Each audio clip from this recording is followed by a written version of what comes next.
This is Tom Grassi, and this is 30 and 30, and you're watching Illogical Canadian.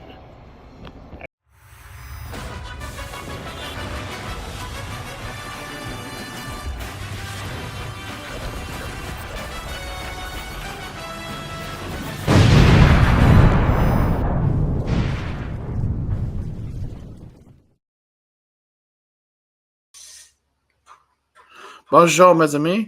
Je suis Canadien Illogique, and welcome back to another week in review where I take a look at all the games that happened this week and I, give my honest opinions about it, even though they may be brutal at times. So, week 4. What the fuck can I really say about? Other than a bunch of the same old shit from last week carrying over into this week and some, I guess, a couple of unexpected things, but there's a lot to talk about. We got another 16 game slate, so enough time. Let's just get right into it. I had high hopes for this game. Not so much that it was going to be competitive, but more so a one sided fuckfest. That's not what we had here. Instead, what we had was a contest. A contest between the Cowboys team that's trying to get back to relevance and a Giants team that should be nowhere near having contests like this. But alas, we did. And what do you fucking know? It was indeed a close battle. A battle that I like for a game like this, you never expect anything like this to be close.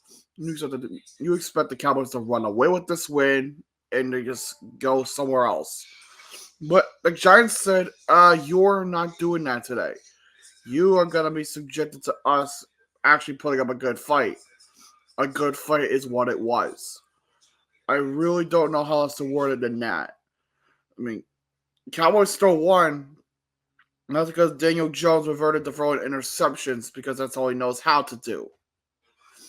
When he's not being booed at by fans outside the stadium, that is. But I digress. The point is, the Cowboys got the win here. Cowboys are back to 500, whereas the Giants are now questioning if their season is over. And if you have to ask yourself that question, 9 times out of 10, the answer is a resounding yes. So Carolina, you want to carry over that momentum from last week? I mean, you gotta face a pretty easy Cincinnati team that hasn't won a game yet. Oh, what's that? You don't want to repeat that same success? No. All right. Well, Cincinnati, go ahead and take the win because Carolina just seemed like it just caught it over and died. Dang. Okay, it was only a 10-point game as you can see the score above me, but the score doesn't tell the full story. Both quarterbacks are actually doing pretty goddamn good. You see Burrow with 232 yards. You see Dalton with 220. The running game wasn't even that bad for either team either. Brown had 2 touchdown runs, whereas Chuba Hubbard had 104 yards. So it's not like both teams did terribly. And plus, maybe there's new hope with this Panthers team. Maybe, with the spirit of Andy Dalton, they could actually get somewhere. I said they could. Not that they will. They might. But I have confidence in them. Because if Andy Dalton can get the Panthers out of a shitty situation, God only knows what happens there. I mean, there's only one person in Carolina you should feel bad for at this point. Bryce Young. Well, it wasn't his fault he was drafted to the shitty team. And it was not his fault he got shitty weapons to work with. Manny Dalton just make it work. God only knows what happened here, but today I guess just take your win. I guess. Enjoy your first win of the fucking season. It only took you 4 games. This. This is what we live for. A hated rivalry game where it comes down to the bitter wire. It's one of these games that fans love to see. You love close games. You love it when both teams do well, but one team just outdoes the other overall. In that case, that will be the Falcons. Somehow, someway, this Falcons team is at 2-2. I don't know how, but they managed to find something that worked, and they made it work. I mean, what more can you say? It's the Falcons. Usually, you can't say shit. But in this case, it's kind of a good shit. But New Orleans can't be disappointed about this loss. It's not like they did dog shit either. Kamara had a nice game. Derek Carr had his usual good performance. Other than that interception, we're not gonna talk about that. Like the offense is clicking. The defense was a little sloppy at times, but in the end, they got the job done. Same can be said with the Falcons. They held the Saints to 24 points. The offense was clicking. Everything that you could ever imagine just worked. And I think that's really what matters in this case.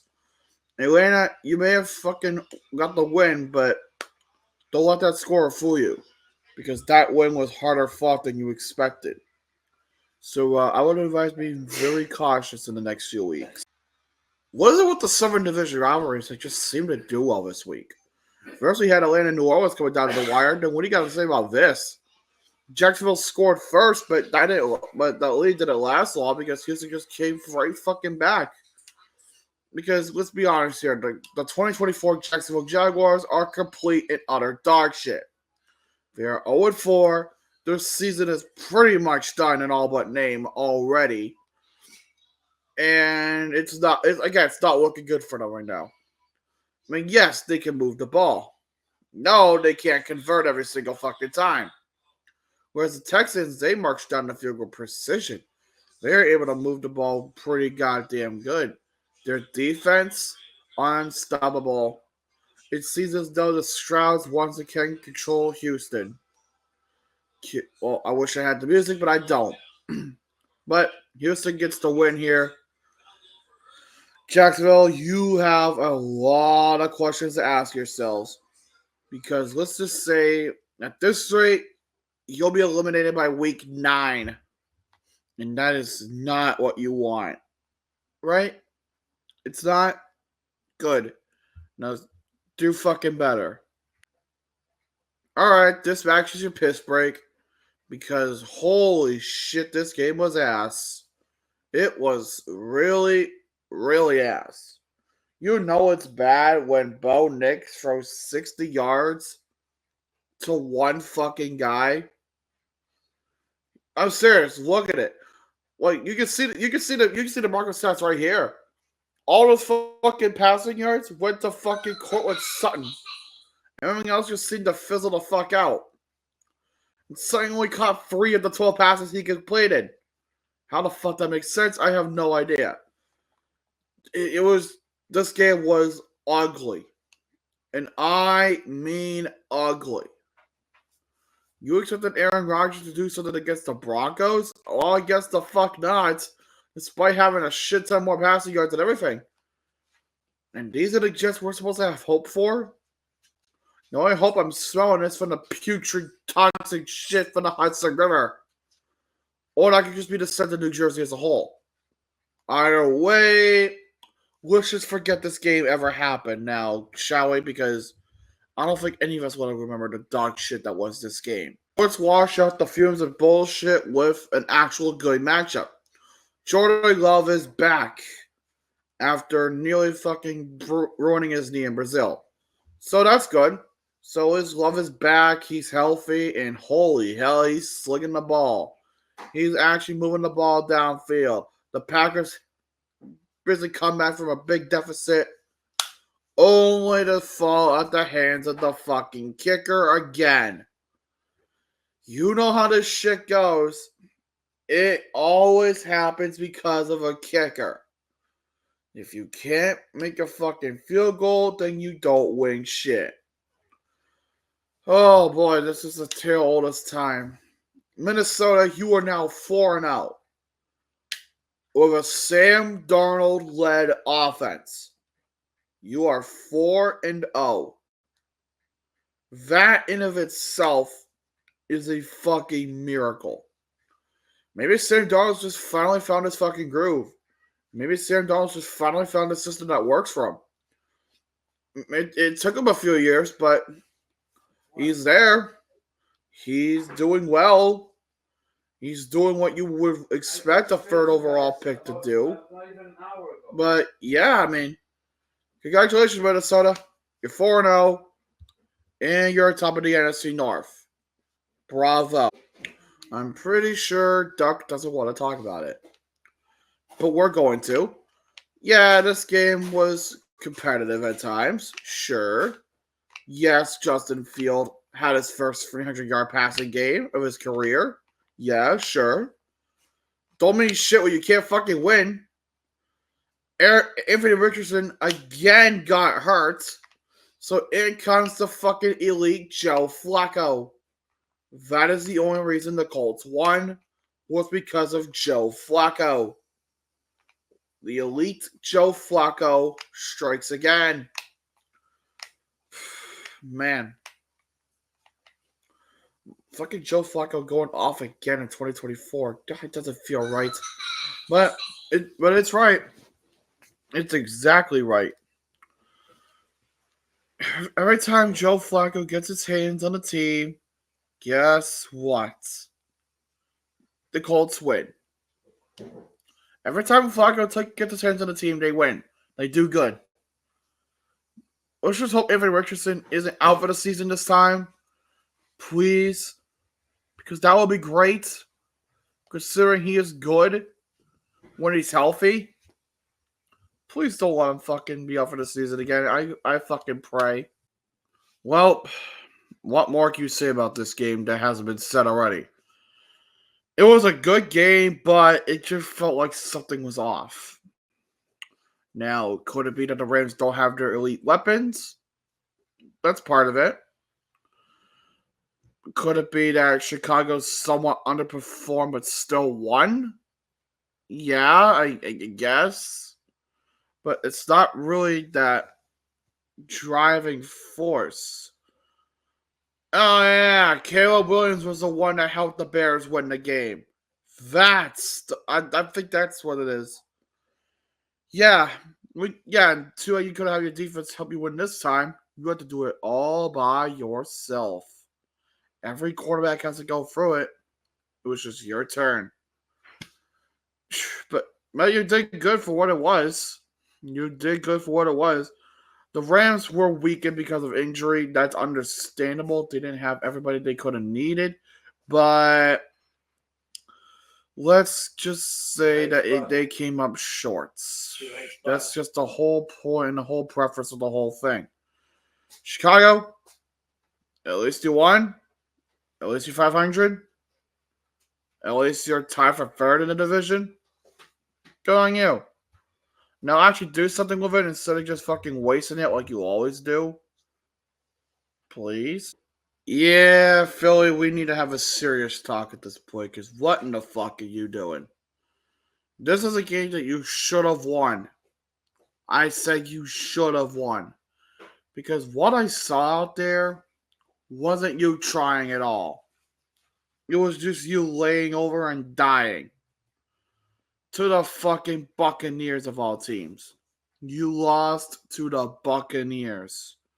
A Baker Mayfield led Buccaneers. Now, this is not to discredit Tampa Bay at all, because god damn, that just proves that this team can hang with the big boys. Tampa Bay's starting to slowly become one of the best teams in the league right now, and I'm not sure how many people are ready to hear that. I'm just saying, I don't know. Maybe Baker Mayfield at Tampa Bay was a good idea. I don't know. I'm just saying. It could have been the second coming of Baker Mayfield that we all were hoping for. Maybe a journeyman he is no more. Maybe he stays at Tampa Bay for the rest of his career. Because I can damn sure see it, considering of how well he's been playing now. So, okay, Buccaneers, you won. You doubled the fucking Eagles' score. Back to the Eagles.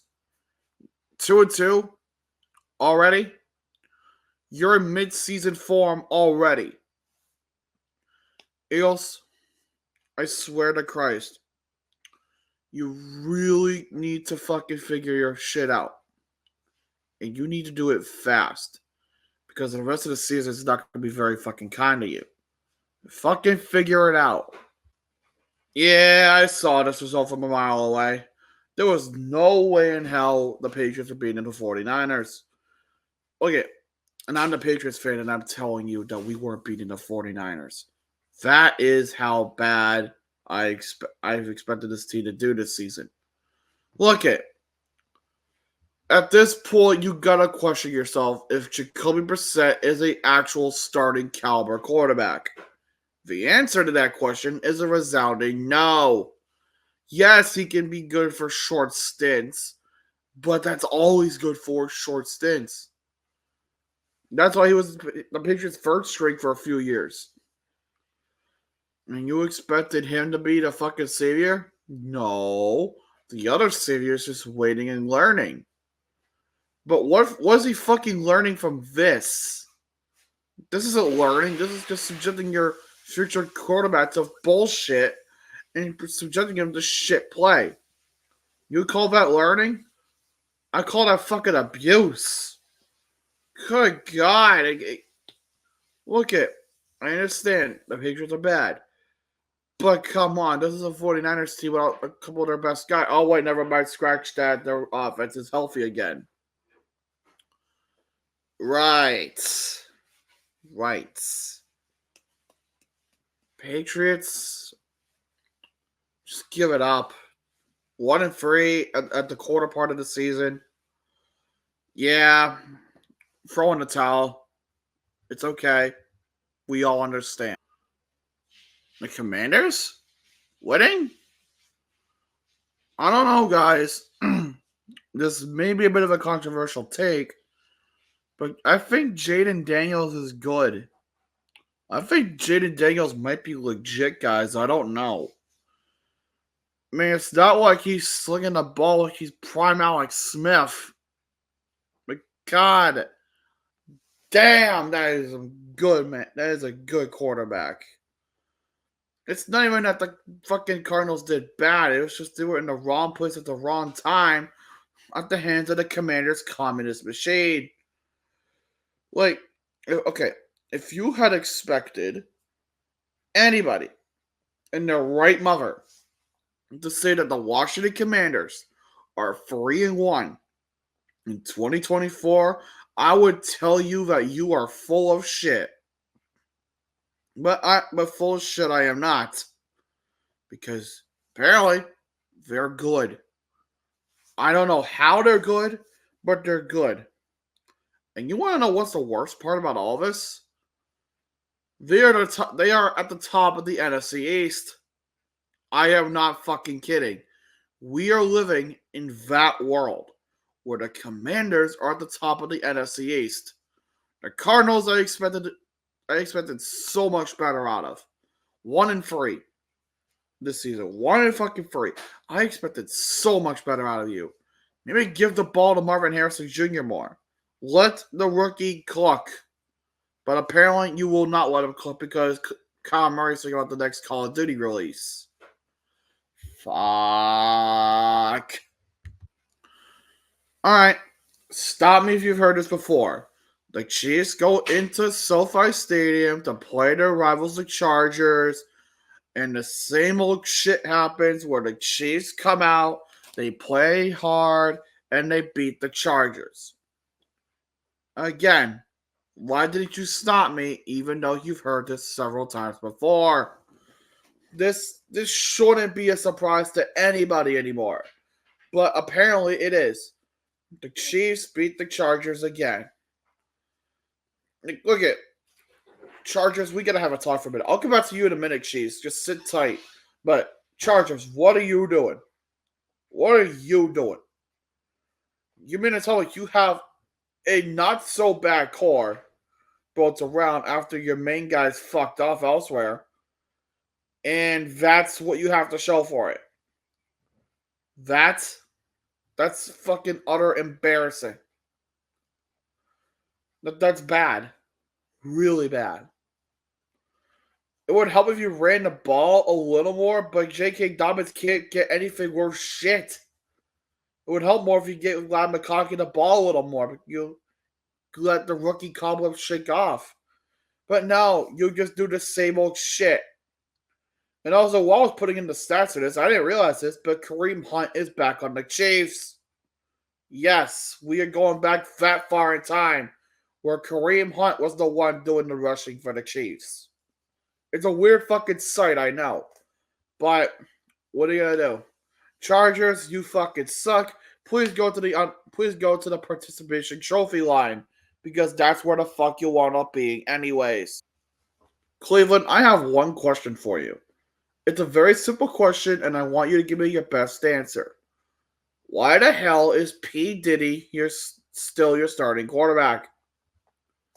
He has clearly shown that his best days are behind him back in Houston, and now occupied by some guy named CJ Stroud.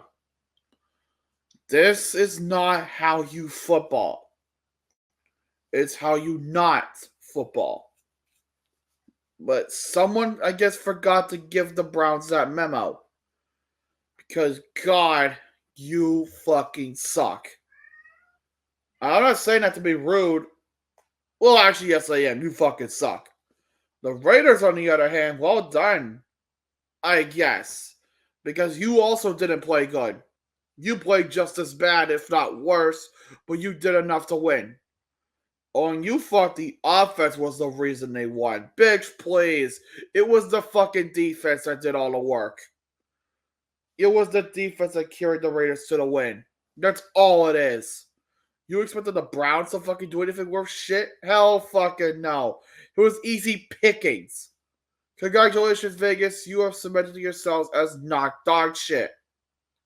Yet. Not yet. Yeah, okay. Another pillar falls on the undefeated tree. The Bills. Oh boy. We're gonna have a talk.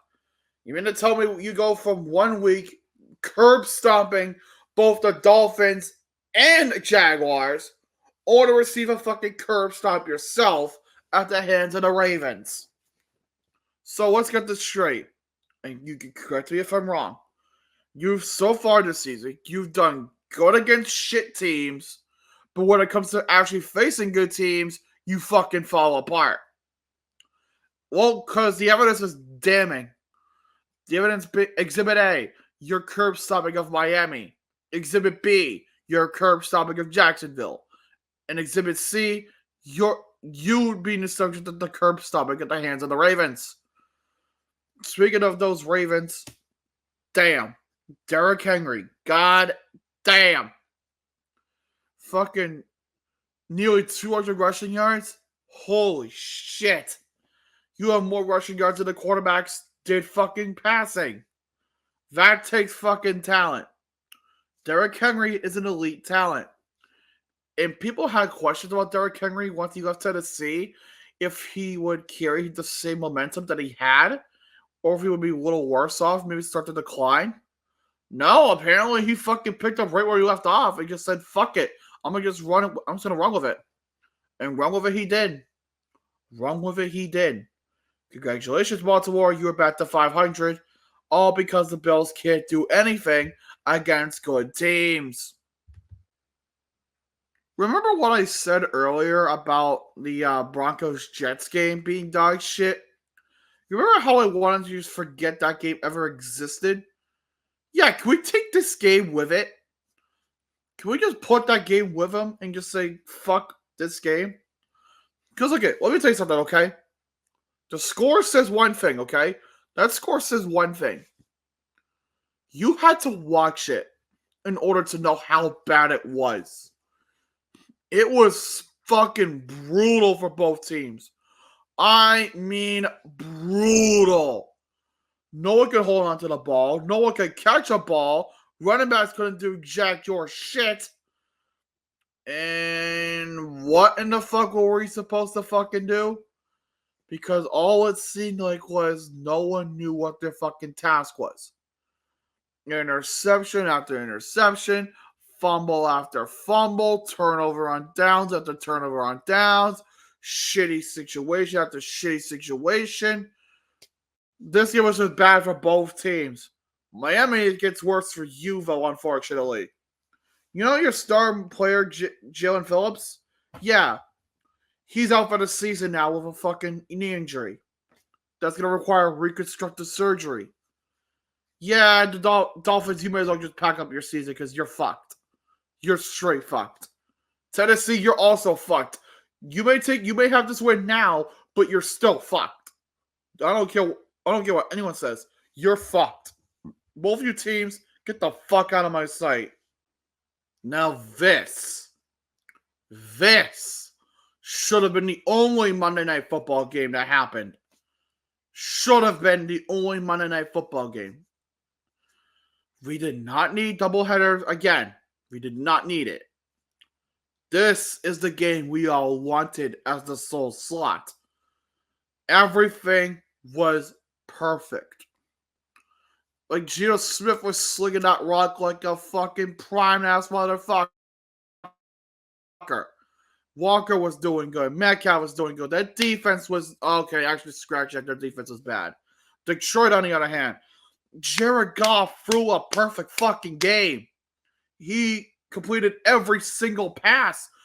And you may figure, who the hell is ASB on that quarterback part? That is Amon-Ra St. Brown. They did a Philly special. He passed it to Goff for a touchdown. And now Philadelphia is apparently suing Detroit for patent infringement. Because that's exactly what it is. That was highway robbery. And it was probably the funniest moment I've seen since that Super Bowl play. Look at Detroit is that good, okay? You do not have teams as special as Detroit. Protect that team with all costs. Because teams like that don't come easy. And with the Seattle loss, another pillar falls off the undefeated tree. So that means we are now down to 2. Kansas City and Minnesota. But hey, Lions made good shit though. You still got the fucking win. And what has probably been the most dominant display of Lions football that we have seen in years. And that is a good thing. Seattle, you should not be disappointed by this loss. Because you fought hard and you fought well. Good shit. Both of you keep going. We want to see more of this from you. So after all that, so much to go over, we are finally done.